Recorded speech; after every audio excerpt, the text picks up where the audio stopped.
So how do you read sheet music? Well, the first thing we're going to have to do is we're going to have to clear up a few things.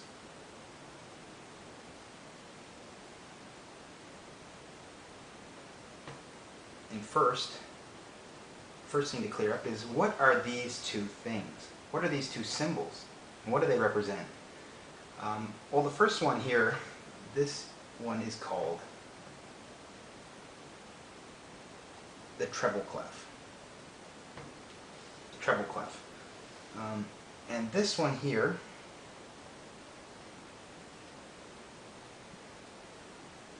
is called the bass clef.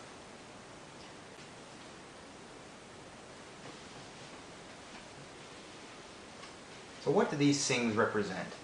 Well, first off, when you see these symbols, you're going to see them in relation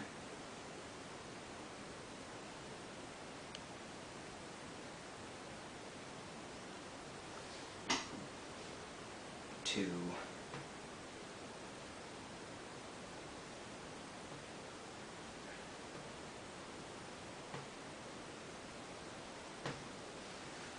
it's going to look like something like this. These lined structures.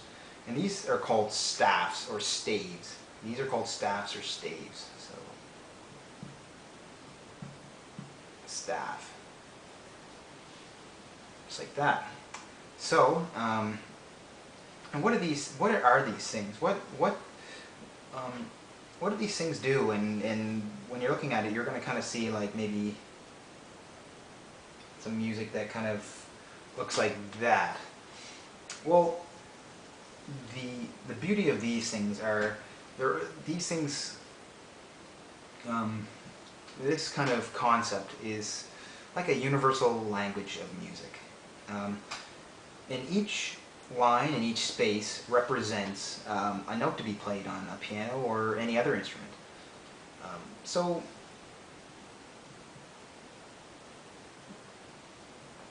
for instance, each in the treble clef, the bottom line represents E, the note E, the G for the second line, third line, fourth line, fifth line. These represent the lines. These, like if you see a note, say right here, that is telling you you're going to play an E note. And an easy way to remember these lines, E, G, B, D, F, and what they represent, is by this little mnemonic. Every good boy deserves fudge. Every good boy deserves fudge. And that's an easy way to kind of remember what these lines are representing. What do these spaces represent on the treble clef?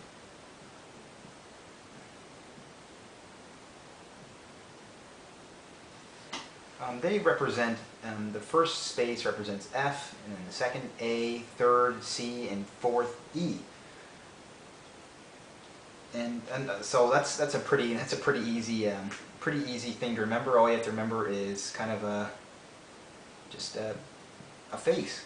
That's all you have to remember for that one. So if you see like this note here in the space, that means you're going to play an F. For the bass clef, it's a little different. For the staff, the bass clef, it's a little different, slightly different.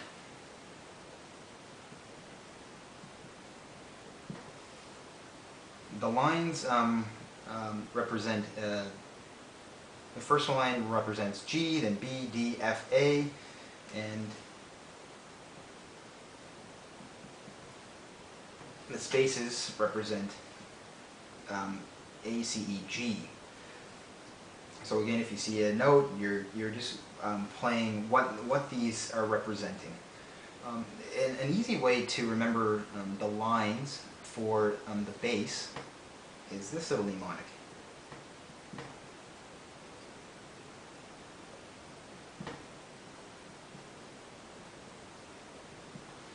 Green birds don't fly away. So I'm going to just draw a little picture here. be a pretty bad one.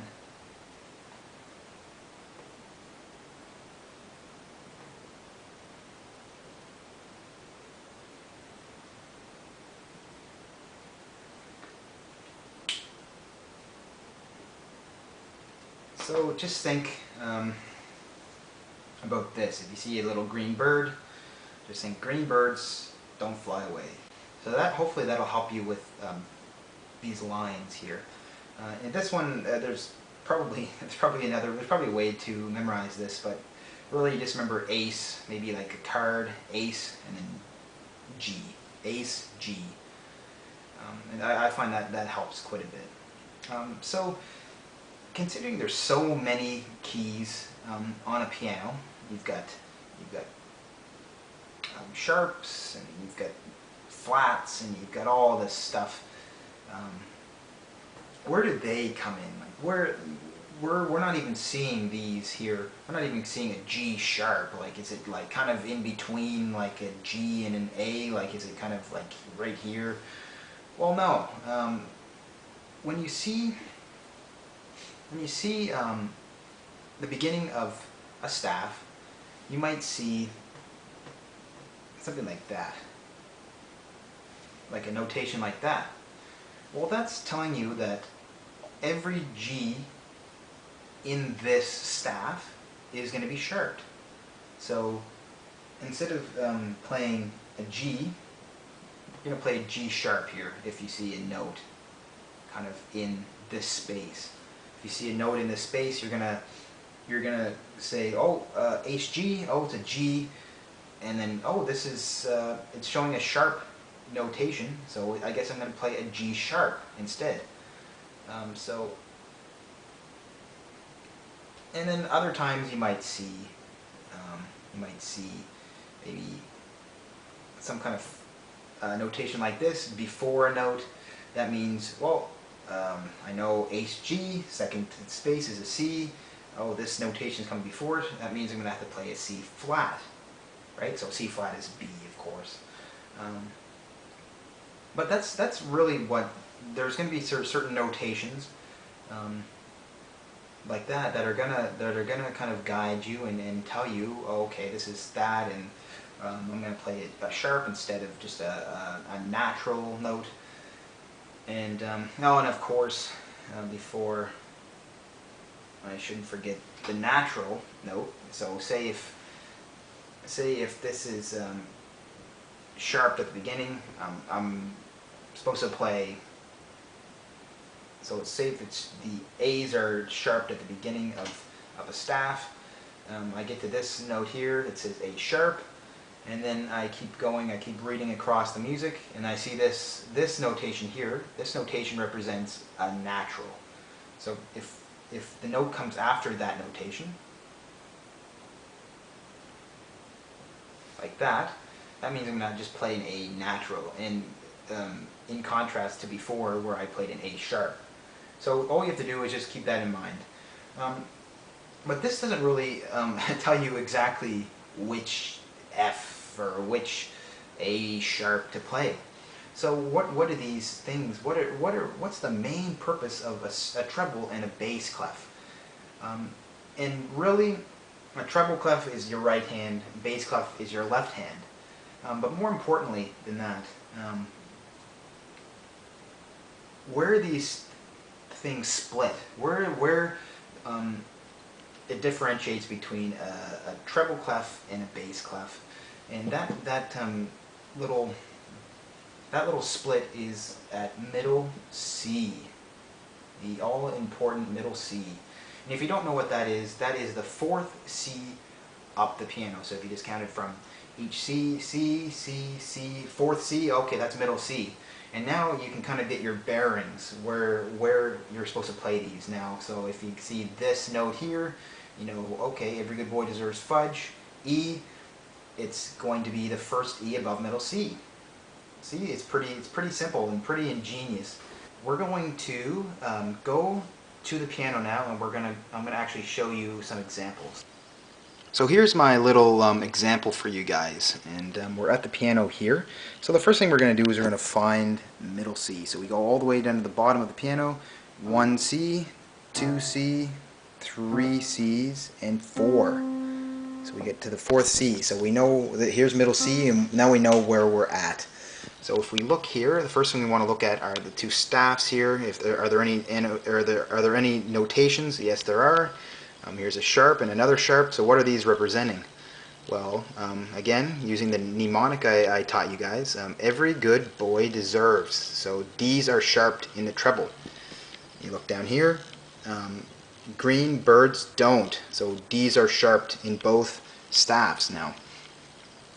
So if you look here, the first note I'm going to get you guys to play here is an E, right? And it's, since we're in the treble clef, it's the E above middle C. And I've got you guys playing two notes together. And again, this is a D sharp here, so I'm getting you guys to play an E and a D sharp with both your hands. Since I'm using my one hand to record, I can't do it. So that's supposed to be playing those two notes together. The next thing we're going to do here, we're going to see, okay, what's this representing? Well, here's an F right here, and here's an E. So this must be a D. So we since all the D's are sharp, that's a D sharp with a right hand, since it's in the treble clef. So a D sharp. So the D sharp above middle C. And what's this line here? You see, I kind of added a line here. So if you do this, green birds don't fly away. Okay. So what's this though? What is this note? If you can use your other mnemonics I taught you, right? We've got don't fly away, so this is an F-A, so we can use the face mnemonic, F-A-C. This is C. But which C is it? Remember, guys, remember what I said before, middle C kind of separates these. So this line here is actually representing middle C. So you actually want to play these two notes together. Again, with both hands instead of I'm just playing with one hand, but you guys would play with both hands. And the last little example here, I've got you guys playing the line below the treble clef, and then this one down here. So what is this representing in the treble clef? Well, again, here's an E, but what would this be? You guessed it, that's a C. And what C would that be? That would be middle C, of course. So it kind of looks like they're not really the same note, but they are. These two are the same, but play with a different hand. So the line above the line above the bass clef is a C. The line below the treble clef is middle C too. So we know what this is. We know we're going to be playing middle C in the right hand. And now what's this note here? Again, using your mnemonic device, Ace G, you know that's an A, and you know that it's going to be the second A below middle C, because we know this one here is an A as well, right? Green birds don't fly away, so you know that's the first A below middle C, so this must be the second A below middle C. So we kind of find here's the first A below middle C, here's the second A, and then you play C with that A. And since I can't do it, you guys will have to. So I hope that helped you guys.